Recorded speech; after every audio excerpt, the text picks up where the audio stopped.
qadiyada ku saabsan calanka in loo istaago istaaga noocaasiya haddii qasdiga iyo ujeedada laga leeyahay iyo niyada lagu istaagaya ay tahay in la weyneeyo maradaas weyneyntaasoo ay la socoto khuduuc loo khuduucayo iyo dulow loo duloobayo qasdigu hadduu kaa yahay iyo niyadu arrinta noocaasi ma banaana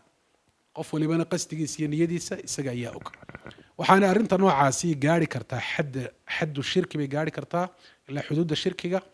arrin qofka tawxiidkiisa iyo iimaankiisa wax yeesha waayo istaaga noocaasa qiyaamka noocaasa qasdiga loo istaagaya uu yahay weyneyn ay la socoto khuduuc iyo tadallul isdullayn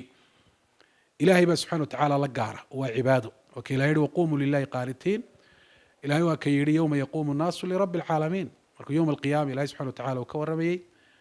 malaa'igtu malku jibriil uu ka mid yahay inay ilaahay subxana wa tacaala isu taagayaan tacdiiman wa khuduucan wa tadalulan lahu weyneyn awgeed iyo khuduuc ilaahay u khuduucayaan u khushuucayaan iyo isu dullayn marka ka noocaas isagu waa cibaado oo ma banaana calan iyo qof midnaba in loo sameeyaa ma banaana haddii aan qasdiga noocaasa aan looga jeedin sifada noocaasa aanu wadan qofku uu leeyahay anigu maradan dee waaba mara oo anaaba qof bani aadama muslim oo ka sarreeya waxba u khuduuci maayo isuna dullayn maayo ujeedadu waxa weeyaanuun inaan muujiyo uun inaan ka mid ahay calankaasi waddanka uu astaanta u yahay dadkiisa masalada noocaasa xukunkeeda culimmadu way isku khilaafeen culimada qaarkood way diideen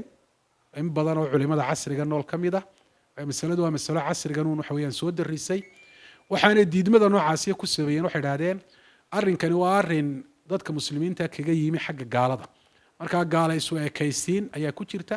rasuulkuna calayhi salaatu wasalaam wuxuu yihi man tashabaha biqowmin fahuwa minhum waxa kale u diideen waxay yidhaahdeen dee weyneyn baa ku jirta oo qaarkood dee waxaabay leeyihiin mar walba weyneyn baa looga jeedaa oo qofkani dee ciyaar isagama istaagayo oo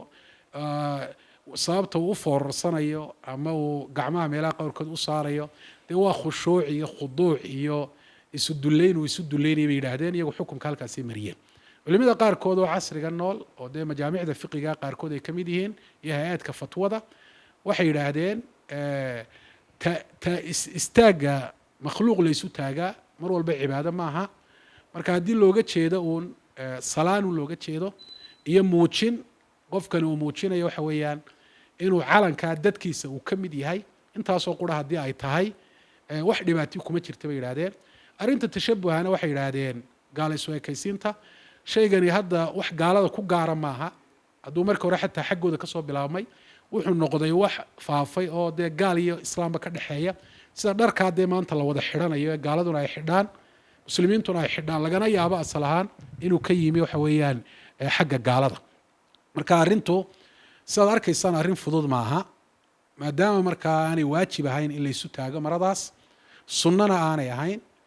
oo shareecadeennu wax ina fartay arrinta noocaasi aanay ahayn waxa u badana xataa cidda dooda ka keenaysa waxay ku sifayn karaan ay tahay inuu yahay wax mubaaxa uun bannaan oo qofku ajarna aanu ka helahayn aanu kuna dembaabahayn khilaafka noocaasina uu ka taagan yahay dadkuna qasdigii iyo sababta loogu istaagayo aanay aada u kala garanahayn oo qaarkood dee weyneyn iyo khuduucitaan iyo in loo foorarsado waxa weeyaan marada noocaasi ay isugu taagayaan waa in layska daayo weeyaan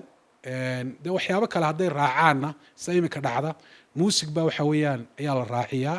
iyo waxyaabo kale dee muusiguna sidiisa ayaanu u banaanaynba haddii calan laysu taagayo loo garaaco iyo haddii wax kale loo garaacaba marka imika kolley istaagan calanka loo istaagayaa sidan hadda uu yahay marnaba kuma banaana axmed shimaali hon cable t v hargeysa